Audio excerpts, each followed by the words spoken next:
So when they delivered it, well, when they called us that they were gonna deliver it on Friday, they said, we think, we're like 90%, 95% sure that Vaderstad's gonna come out and do their PDIs and all that on Monday. And then on Friday they said, yeah, we're good to go.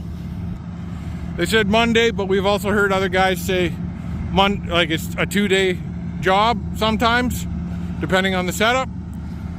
So I know one of our neighbors said it was a 2-day job, but he's also got liquid on his.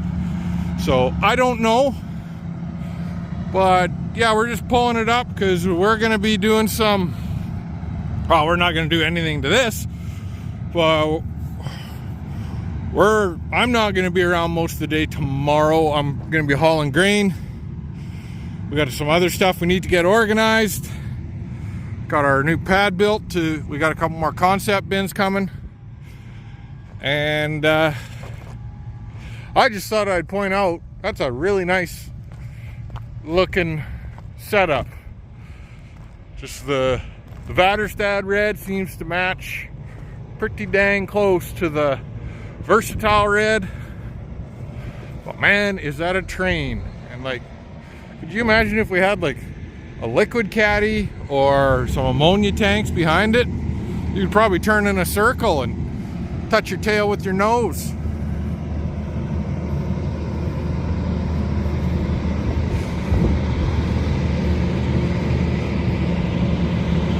Pretty sure the old setup wouldn't have even come to the end of the division of the tanks in there, right there.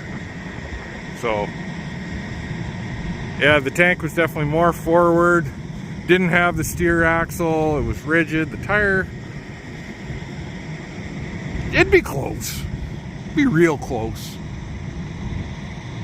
I don't think the frame is any longer on that thing, just bigger tires. Yeah, conveyor's bigger on the other side. Yeah, I'm super jazzed. Okay, things looking definitely different around here, and pretty much all for the better. Youngs was out all day doing PDI. So, you know, they put tires on, they had to run a bunch of cables and test fit, and there's a GPS receiver there, and there's a GPS receiver there, and they function tested a bunch of stuff and greased everything. And actually the biggest issue we had, well, he had a little bit of time where it seemed like the toolbar wasn't connecting properly, and then he kind of just turned it off and walked away for a little bit, and then it was, and he's not really sure why, but that's neither here nor there. They still have some more stuff to finish hooking up for tomorrow. You can see there's a CAN bus cable, and I think they said they need to install the gateway and the switch box and whatnot in the cab. And so what we had to do today is change I'm going to get to the other side here.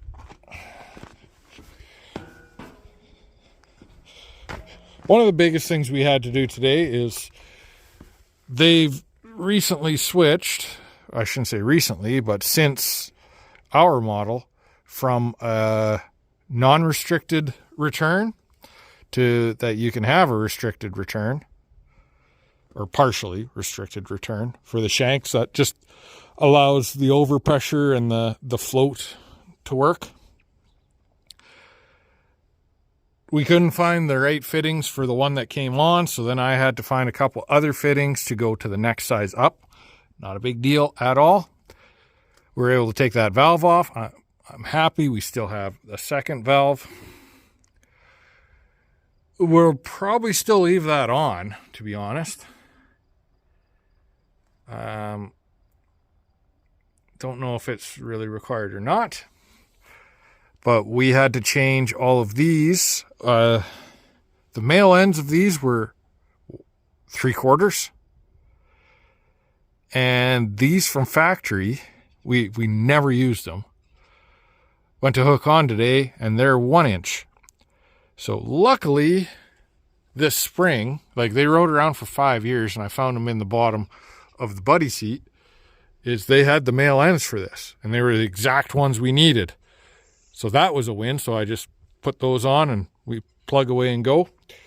What we do have an issue with, and it is very solvable, is the way things are plumbed here. Is that so these are your fans, and it's what, return, pressure. Now the one pressure is hooked to number 6, which is perfect. That's the one we had last year, or on the previous one we had fans on. So it's a little different setup. We had to have the wing pressure and the shanks on 1. Sorry, shanks were on 1, wing pressure was on 2, and then fans were on 5 and 6. In order to use this as it was factory plumbed, one of the fans is on 6 and the other's on 3. And the idea is, I'm thinking just it's going to be on 2 separate circuits, which is fine. The problem is that when the fan is running, that's hooked onto number 3 over here, and they go to lift the shanks, fan RPM drops from like 4,200 or 4,400 all the way down to like 2,900, and we don't want that. So that T and that line, that T and the line in there, down there, is going to get moved up to number 5. We ran fans on 5 and 6 for the last 5 years, never had an issue, so we're going to do that. The other thing we have to do, it's going to suck, is that I need to put T's like this, but not returning there. I'm just going to put, because these are 3/4 inch hose supply, or sorry, 5/8. Yes, 5/8 supply on all of them, and then it's 3/4 return here. They want to be able to use the 3/4 tips because they're a little more or less restrictive. So he's got adapters. They've got adapters put in that go from the 1/2 inch down to up to 3/4. So we're going to need to change that, and I'm going to make it act as one of these, not as a return. So I'm going to have to tee in on both the pressure and the return side, put new hoses, and then build a bracket and probably mount it over here for the shanks, and they're going to go on 1 because that's where we like them. And luckily, the new system, we only need it pressed in to, we don't need to toggle it with the switch, sorry, with the versatile switch. We need it in just constant pressure. And then he doesn't have the remote, the Bluetooth switch box, but that's how you control your shanks, is from the switch block. So I'm going to need to get some 3/4 inch Pioneer. I don't even know if those are Pioneer. I'm going to have to take one of those ends probably into town, make sure that fits. I don't have to take that off. I'll take the ones I took off of here, which are inside, to town, get 2 3/4, couple of hose, couple of T's, and I also need this little, there's a kind of nut for going through a plate. You know, it's probably going to be an awkward thing to do. Can pretty much guarantee it's going to be an awkward thing to do. But we'll do it now because we got tons of time.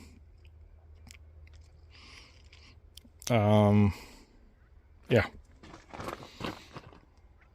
And so the techs, they said they had a great day out here. I can't blame them. It was just a beautiful, beautiful day. Well, first thing this morning there was a bit of wind, but the yard's very well sheltered from the north and west winds. East winds, pretty wide open. South winds, very wide open. So they had a great day. They said they got a lot done. They're usually booked for 2 days. They're thinking they should be done by noon tomorrow. We got to troubleshoot, or not troubleshoot, but replumb that a bit. And, you know, he says, I've always said that before, and then I have a connection error that slows me down for 2-3 hours. But anyhow, progress is coming really well on the new drill. I'm very excited. I don't get to use it for 6 months, but you know, it's going to be, I shouldn't say it's not going to be field ready. It will be field ready, but not entirely, because there's a couple of updates that are coming, and they were told not to fix a couple things because in the spring there's updates that they'll come out to install.